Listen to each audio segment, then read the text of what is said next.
Assalamualaikum warahmatullahi wabarakatuh.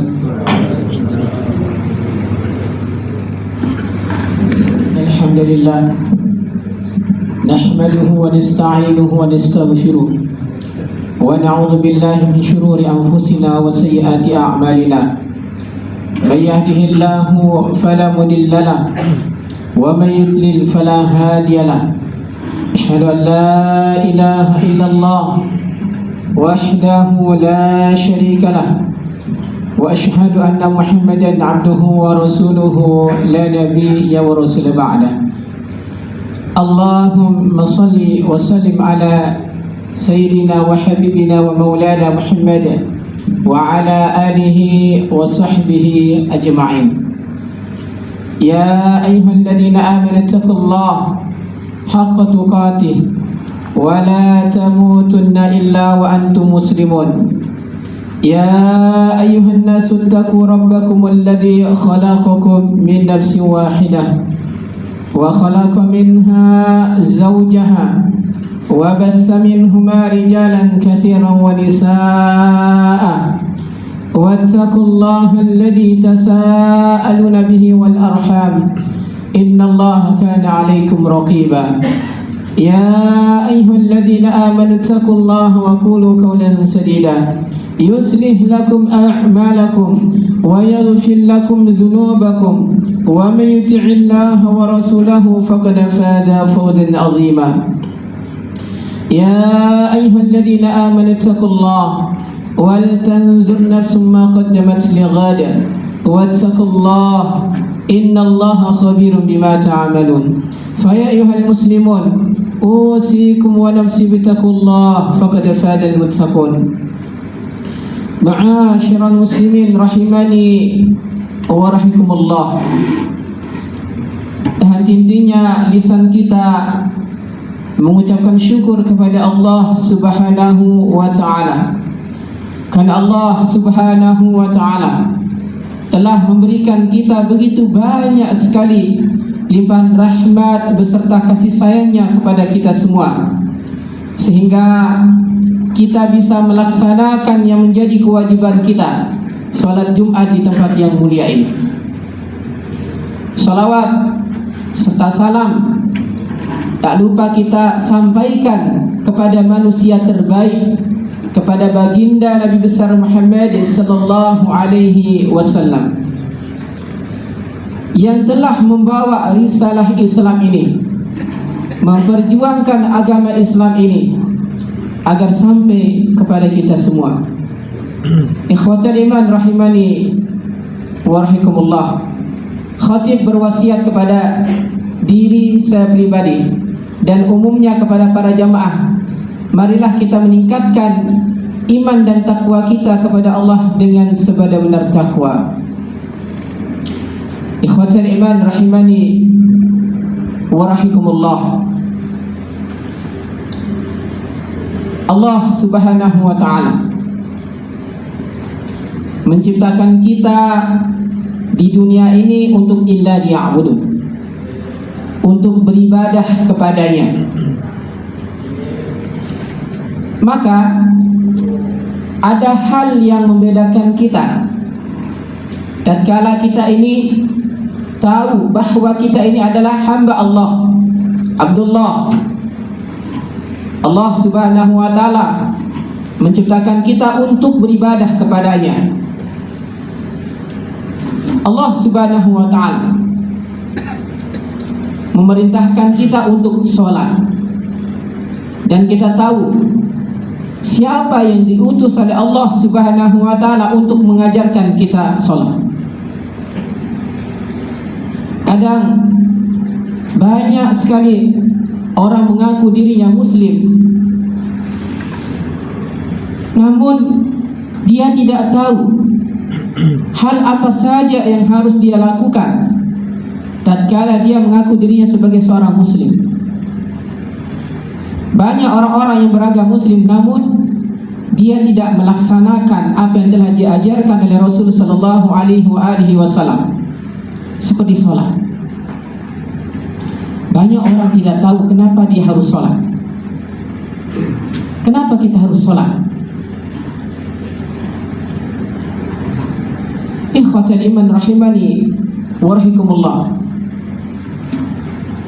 Kita ini diciptakan oleh Allah Subhanahu wa taala untuk illa liya'budun. Kita harus tahu dulu kenapa kita diciptakan untuk illa liya'budun.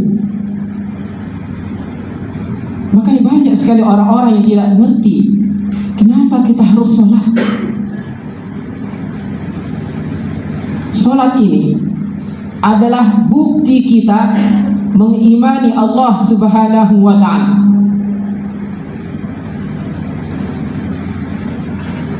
Kalau kita ditanya, kenapa kita sholat? Kita sholat ini adalah bentuk pembuktian awal kita beriman kepada Allah Subhanahu wa ta'ala. Kalau seseorang tidak beriman, tentu dia tidak akan pernah melaksanakan sholat. Maka Allah Subhanahu wa ta'ala menjelaskan di dalam ayatnya, Allah Subhanahu wa ta'ala dalam firman-Nya, A'udzu billahi minasyaitonir rajim. Alladzina yu'minuna bil ghaib wa yuqimunas shalah. Kalau sekarang kita mengimani yang gaib, tentu kita akan melaksanakan sholat. Kalau seseorang sekarang hanya mengimani tapi dia tidak melaksanakan sholat, ini bisa dipertanyakan tentang keimanan dia kepada Allah Subhanahu wa ta'ala. Karena sejatinya orang-orang yang beriman akan menyembah Allah Subhanahu wa ta'ala. Padahal kita sholat, sholat ini adalah untuk diri kita yang nanti, untuk diri kita, membuktikan bahwa kita ini adalah seorang hamba Allah Subhanahu wa ta'ala. Banyak hal-hal yang harus kita ketahui. Kenapa kita harus sholat? Diutusnya Rasul Sallallahu Alaihi Wasallam agar membimbing kita bagaimana cara sholat yang benar. Banyak orang sholat tapi tidak mengerti makna sholat. Hal apa saja yang harus dia keluh kesahkan kepada Rabb-Nya pada saat dia melaksanakan sholat. Banyak orang sholat tapi tidak paham tentang maknanya dia tatkala dia beribadah kepada Allah Subhanahu wa ta'ala.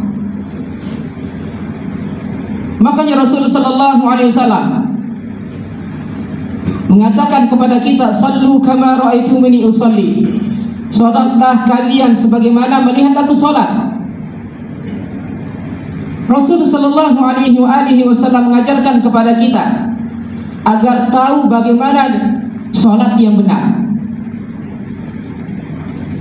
Ada beberapa keutamaan yang akan kita dapatkan pada saat kita melaksanakan sholat dengan benar. Sholat yang benar dapat merubah perilaku manusia. Sholat yang benar bisa merubah perilaku manusia. Sebagaimana Allah Subhanahu wa ta'ala mengatakan dalam firman-Nya, inna sholata tanha 'anil fahsya'i wal munkar. Sesungguhnya sholat itu bisa mencegah perbuatan keji dengan munkar. Kalau seandainya dia sudah sholat, dia sudah mendirikan sholat, terus masih saja dia berbuat yang munkar, maka bisa dipertanyakan sholatnya ini benar apa tidak sih?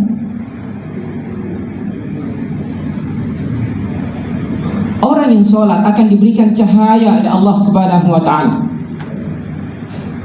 Orang yang sholat akan mendapatkan banyak sekali kebaikan dari Allah Subhanahu wa ta'ala. Makanya Rasul Sallallahu Alaihi Wasallam mengatakan, man hafadha 'alaiha kanat lahu nuran wa burhanan wa najatan yaumal qiyamah. Barang siapa yang mendirikan sholat, barang siapa yang mendirikan sholat, maka Allah akan berikan dia cahaya, dan Allah akan memberikan dia petunjuk dengan keselamatan di hari kiamat. Tapi barang siapa yang tidak mendirikan sholat, wa Wa man lam yahfid 'alaiha lam yakul lahu nurun. Barang siapa yang tidak mendirikan solat, maka Allah tidak akan pernah memberikan dia cahaya. Dan Allah juga tidak akan pernah memberikan dia petunjuk, dan Allah juga tidak akan pernah memberikan dia keselamatan. Wa kana yaumal qiyamah, dan orang-orang yang tidak pernah mendirikan solat ini, orang-orang yang tidak pernah mendirikan solat ini, kelak dia akan dikumpulkan di yaumul qiyamah bersama siapa? Ma'a Qarun wa Fir'aun wa Haman wa Ubay bin Khalaf. Orang-orang yang tidak pernah mengerjakan solat, Allah akan kumpulkan dia dengan orang-orang yang terlaknat.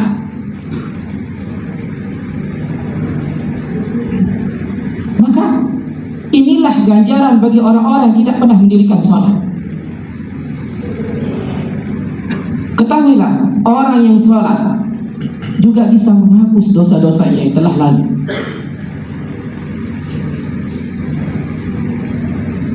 Jadi orang yang mendirikan sholat akan menghapus dosa-dosanya yang telah lalu, yang besar maupun yang kecil. Rasulullah SAW menerangkan kepada kita orang-orang yang sholat. Ara'aitu, bagaimana pendapat kalian, kata Rasulullah, pernah berbicara dengan para sahabat. Ara'aitum law anna nahran bi babi ahadikum yaghtasilu minhu kulla yawmin 5 marratin. Bagaimana pendapat kalian, kata Rasulullah, tatkala kalian membuka pintu kalian, kemudian di depan pintu kalian itu terdapat sungai, lalu kalian mandi 5 kali sehari. Kemudian Rasulullah mengatakan, hal yabqa min darurihi syai'? Apakah akan tersiksa kotoran di badan kalian? Kemudian para sahabat mengatakan, la yabqa min darurihi syai', maka tidak akan tersisa sedikit pun kotoran di badan kita.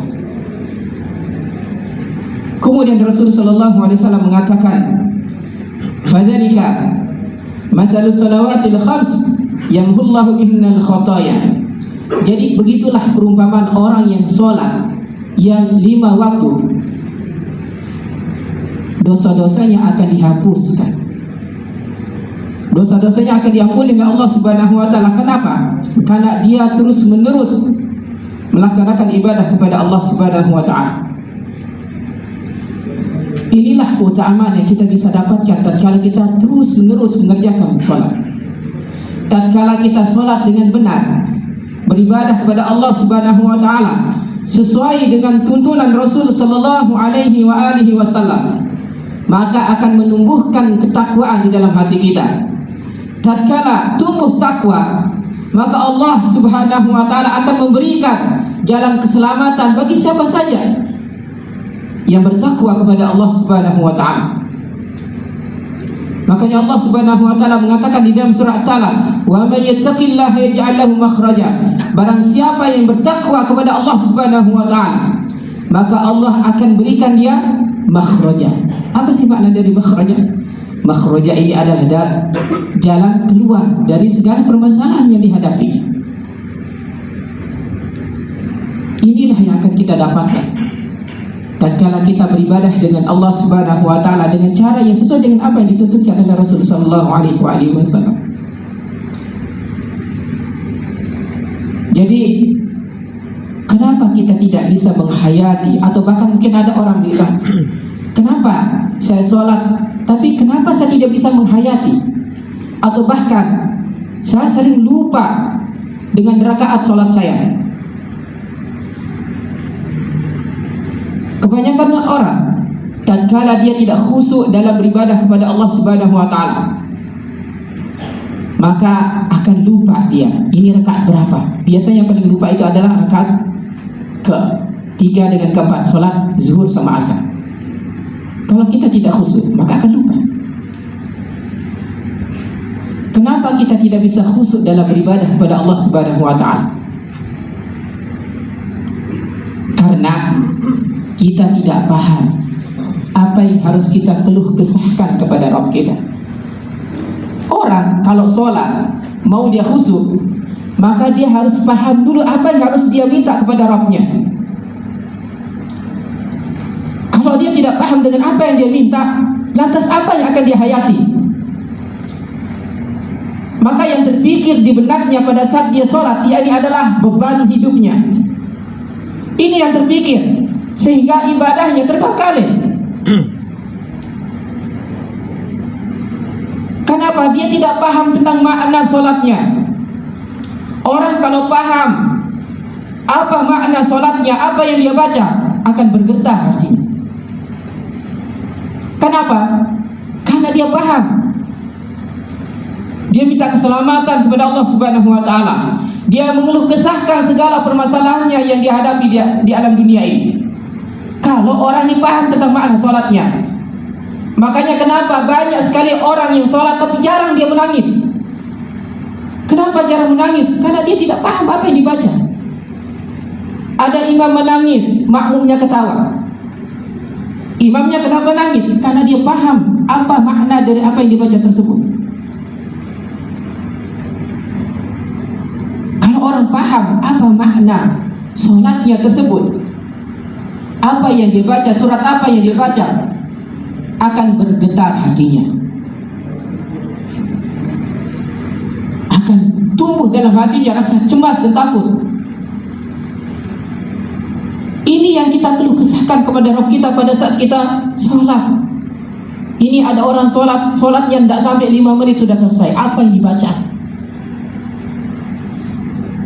Apa yang kita keluh kesahkan kepada Rabb kita, sehingga itulah yang menyebabkan kenapa doa-doa kita tidak diterima oleh Allah Subhanahu wa taala. Karena kita beribadah kepadanya saja tidak serius. Bagaimana mungkin sekarang doa-doa kita akan diterima oleh Allah Subhanahu wa taala kalau sholat kita saja tidak benar? Kadang sholat kita yang kita baca terus menerus hampir setiap harinya apa? Hanya 3 kul saja. Ini menjadi surat yang sangat favorit sekali bagi orang-orang yang jarang belajar. Kenapa? Karena dia tidak paham sebagian dari ayat Al-Quran itu banyak mengandung doa. Padahal Allah Subhanahu wa taala, kalau kita paham maknanya, maka Allah akan berikan kita jalan kemudahan. Allah katakan, wa atakum min kulli ma sa'altumuh. Kami memberikan kalian apa yang kalian mohonkan kepada kami, kata Allah Subhanahu wa taala. Wa in ta'uddu ni'matallahi la tuhzuha. Jika kalian menghitung nikmat yang saya berikan sama kalian, niscaya kalian tidak akan pernah mampu untuk menghitung nikmatku, kata Allah Subhanahu wa taala. Sehingga Allah Subhanahu wa taala mengancam orang-orang seperti ini dengan mengatakan apa? Innal insana lazalumun kafar. Sungguh manusia itu zalim. Kenapa? Karena begitu banyak nikmat yang Allah Subhanahu wa taala berikan kepada dirinya, masih saja mengeluh. Maka kalau kita menghadapi banyak permasalahan di dalam kehidupan kita, coba sholat kita perbaiki. Sholatnya diperbaiki agar kemudahan datang kepada kita. Kita mohon kepada Rabb kita apa yang menjadi keluh kesah kita. Jangan sampai kita ini sholat, dari mana kita dapat ilmu sholatnya? Banyak orang bilang, saya dapat ilmu ibadah saya ini, sholat saya dari bapak-bapak saya. Kita tidak bisa menjadikan dalil bapak kita itu jadi standar kebenaran dalam kita beribadah kepada Allah Subhanahu wa taala. Yang menjadi standar kita dalam beribadah kepada Allah Subhanahu wa taala adalah Al-Qur'an dan sunnahnya. Makanya Rasul sallallahu alaihi wasallam mengatakan, "Shallu kama ra'aitumuni usalli." Salatlah kalian sebagaimana kalian melihat aku salat. Kalau kita mengatakan bapak saya mengajarkan seperti ini, apa rujukannya? Walaupun dia adalah orang tua kita harus tanya dari mana rujukannya, dari mana sumbernya. Dan tidak bisa kita taklid buta juga dengan guru-guru kita. Banyak orang kalau ditanya bagaimana cara beribadahmu, begini cara guru saya. Tak bisa. Standar kita dalam melakukan ibadah kepada Allah Subhanahu wa taala yakni adalah Al-Qur'an dan sunnahnya. Maka kalau kita mengatakan guru saya adalah standar kebenaran karena guru saya sudah belajar sama kiai ini dan kiai ini. Bahkan kita perhatikan ada orang sholat tidak ada jedanya. Ibaratnya kalau balapan lebih kenceng dia sholatnya. Tidak ada tumak ninahnya dalam dia beribadah kepada Allah Subhanahu wa taala. Maka Rasul sallallahu alaihi wasallam mengatakan ini adalah seburuk-buruk pencuri. Orang yang buruk pencuri di sini adalah orang yang mencuri dalam solatnya. Karena tidak paham bagaimana tumak ninahnya, bagaimana dia zikir kepada Allah Subhanahu wa taala. Ada orang solat tidak sampai 5 menit, baru 1 menit sudah selesai solat zuhuri. Ada orang solat tarawih 7 menit sudah kelar 23. Allah Subhanahu wa taala mengancam orang-orang seperti ini karena dia tidak paham tentang makna salat. Wa wailul lil ladzina hum an salatihim sahun. Celakalah orang-orang yang salat yang tidak memperhatikan maksud dan makna salatnya. Akan celaka dia. Orang-orang salat tapi tidak paham. Jadi ahsannya, baiknya kita coba kita buka. Kita ikut majlis ta'lim. Atau mungkin sekarang kan sudah zamannya teknologi, maka banyak tuh di YouTube itu mengajarkan kepada kita bagaimana cara sholat yang benar, bagaimana bacaan rukuk kita, bagaimana bacaan sujud kita. Jangan hanya berdalilkan ini yang diajarkan oleh kakek saya, ibu saya. Allah jelaskan di dalam Al-Quran, wa idza qila lahum ittabi'u ma anzalallahu qalu bal nattabi'u ma alfayna alaihi aba'ana awalau kana aba'uhum la ya'qiluna syai'an wa la yahtadun. Apabila diturunkan kepada mereka, ikutilah apa yang diturunkan oleh Rabbmu. Apa kata mereka? Qalu bal nattabi'u ma alfayna alaihi aba'ana. Kami hanya mengikuti apa yang kami dapati dari nenek moyang kami, apa yang kami dapati dari bapak-bapak kami. Awalau kana aba'uhum la ya'qiluna syai'an wa la yahtadun. Padahal nenek moyangnya tidak diberikan ilmu pengetahuan dari Allah Subhanahu wa taala. Maka standar kebenaran kita dalam beribadah kepada Allah Subhanahu wa taala yang menjadi rujukan kita yakni adalah Al-Qur'an dan sunnahnya Rasulullah sallallahu alaihi wasallam. Semoga kita yang hadir di tempat ini diberikan kemudahan oleh Allah Subhanahu wa taala untuk mempelajari sunnah Rasul sallallahu alaihi wasallam. Barakallahu li wa lakum fil Qur'anil Karim wa nafa'ni wa iyyakum bima fihi minal ayati wa dzikril hakim. Aqulu qali hadza wa astaghfiru innahu huwal ghafurur rahim.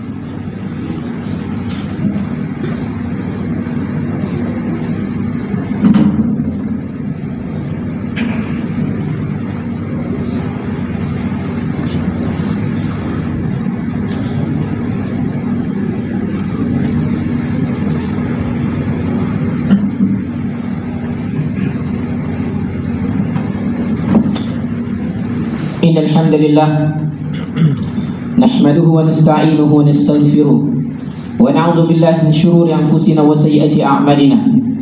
من يهده الله فلا مضل له ومن يضلل فلا هادي له. أشهد أن لا إله إلا الله وحده لا شريك له وأشهد أن محمدا عبده ورسوله لا نبي ورسول بعده. اللهم صل وسلم على نبينا محمد وعلى آله وصحبه أجمعين. يا أيها الذين آمنوا اتقوا الله حق تقاته ولا تموتن إلا وأنتم مسلمون. اللهم صل على محمد وعلى آل محمد كما صليت على إبراهيم وعلى آل إبراهيم وبارك على محمد وعلى آل محمد كما باركت على إبراهيم وعلى آل إبراهيم في العالمين إنك حميد مجيد. اللهم اغفر المسلمين والمسلمات والمؤمنين والمؤمنات الأحياء منهم والأموات إنك سميع قريب مجيب الدعوات. ربنا تقبل منا إنك أنت السميع العليم وتب علينا إنك أنت التواب الرحيم. ربنا هب لنا من أزواجنا وذريتنا قرة أعين واجعلنا للمتقين إماما. ربنا آمنا بما أنزلت واتبعنا الرسول فاكتبنا مع الشاهدين. ربنا آتنا في الدنيا حسنة وفي الآخرة حسنة وقنا عذاب النار. سبحان ربك رب العزة عما يصفون وسلام على المرسلين والحمد لله رب العالمين.